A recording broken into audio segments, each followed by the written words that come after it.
Bonjour, bienvenue pour cette nouvelle Vendée en direct. Bonjour aussi à notre invité, Karim.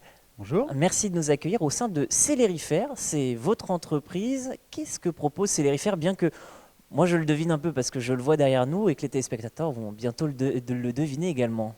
Alors Célérifère, c'est une société qui a été créée en juillet 2019, donc qui va sur sa quatrième année, là, au mois de juillet. Et dans l'idée, c'est proposer de la mobilité douce, décarbonée, donc une offre française, éco-responsable, sur différents produits qui permettent de moins consommer au kilomètre lors des déplacements courts. Et vous employez aussi le terme de fun. Pourquoi fun? Alors pourquoi fun? Parce que ça vient de mon histoire. En fait, pour que les gens passent à un nouveau mode de mobilité, il faut qu'il y ait moins de contraintes et que ça soit Mhm. sympathique à se déplacer. Et on y passe que quand on prend du plaisir, en fait. On aime, c'est souvent ça, on a beaucoup de loisirs. Et si on peut se déplacer au travail en prenant du plaisir, ben, on pense que ça va aider les gens à y passer. Et donc on le voit, pour cela, vous proposez par exemple des vélos. L'objectif c'est quoi? C'est de créer des vélos, c'est de créer des vélos électriques, c'est de s'approvisionner en vélo électrique, ou alors est-ce que c'est simplement de retravailler sur des vélos qui existent déjà?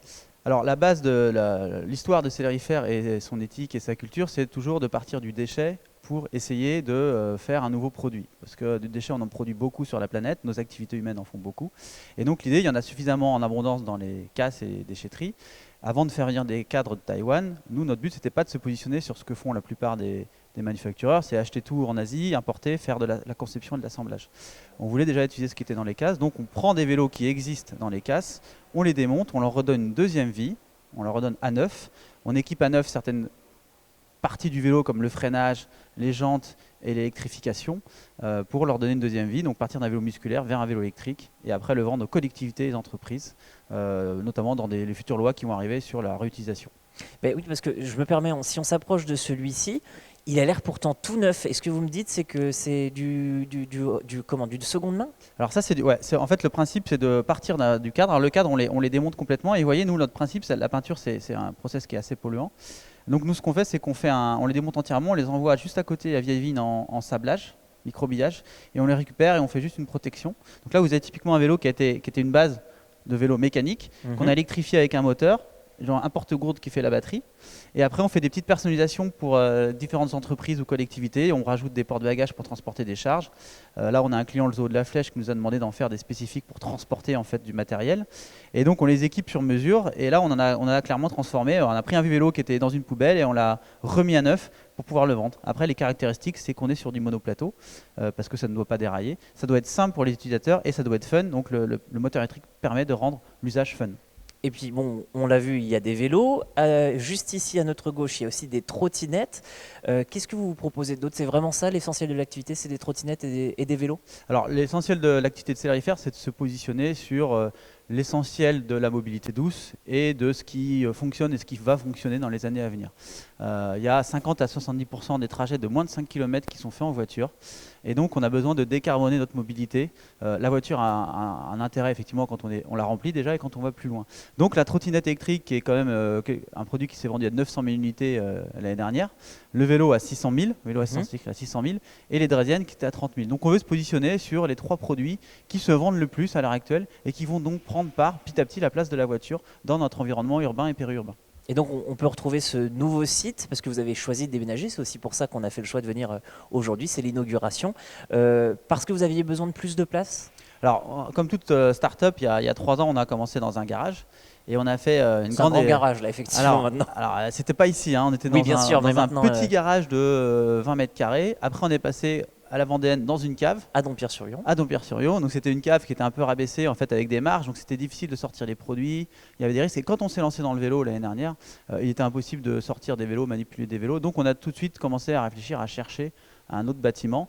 Et Montaigu est stratégique puisqu'on est pas loin de Nantes. Pour attirer la jeunesse, c'est pratique. Il y a une gare. L'avenir, c'est quand même d'être pas très loin des gares, hein. Et puis c'est bien desservi effectivement par des routes, par des transporteurs. Et c'est le hasard qui nous a fait arriver ici. Mais on a eu beaucoup de difficultés quand même à trouver un bâtiment en Vendée. Il y a beaucoup d'activités. Et donc ce bâtiment nous correspond bien parce qu'on a besoin de place à cause du démontage et du reconditionnement de vélos. Eh bien, merci beaucoup, Karim, d'avoir répondu à nos questions. Je vais récupérer Merci. le micro puisque la Vendée en direct se poursuit avec notre deuxième invité, Jean-Philippe, qui va nous faire l'amitié. Il travaille pour Célérifère, eh bien, de nous donner quelques conseils d'entretien. Et oui, puisque Célérifère travaille pour le décarboner. Et le mieux, quand on veut décarboner, c'est de savoir entretenir son vélo, n'est-ce pas?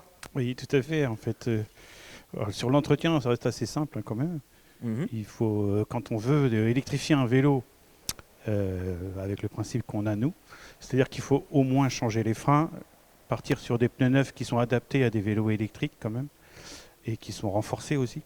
Et puis voilà, après, étant donné que le vélo il reste quand même sur une base de neuf quand même, hein, aux trois quarts on va dire, il n'y a pas beaucoup d'entretien quand ça part sur nos vélos à nous. Après, l'entretien il se fait que sur l'année d'après, quoi, on va dire. Donc il faut quand même faire attention parce que on le dit souvent, ce qui pêche parfois, c'est que vous retrouvez, et là on le voit, on a des super cadres encore, il y en a certains, simplement c'est de la négligence, on n'y a pas fait attention, et en fait il suffirait simplement de mettre un petit coup de polish de temps en temps, entre guillemets. Oui, l'entretien basique d'un vélo, il se fait tous les mois si on s'en sert régulièrement.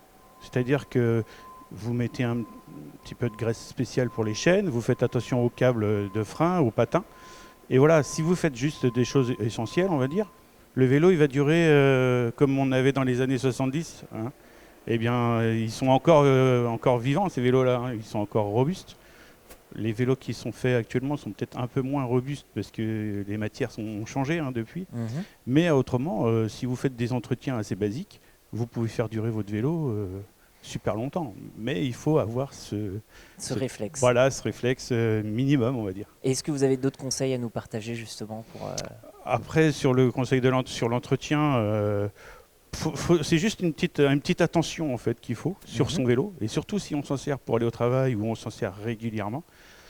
Voilà, l'attention. Il existe aussi des ateliers de réparation qui vous aident à comprendre comment déterminer l'usure du vélo. Ça peut être aussi intéressant.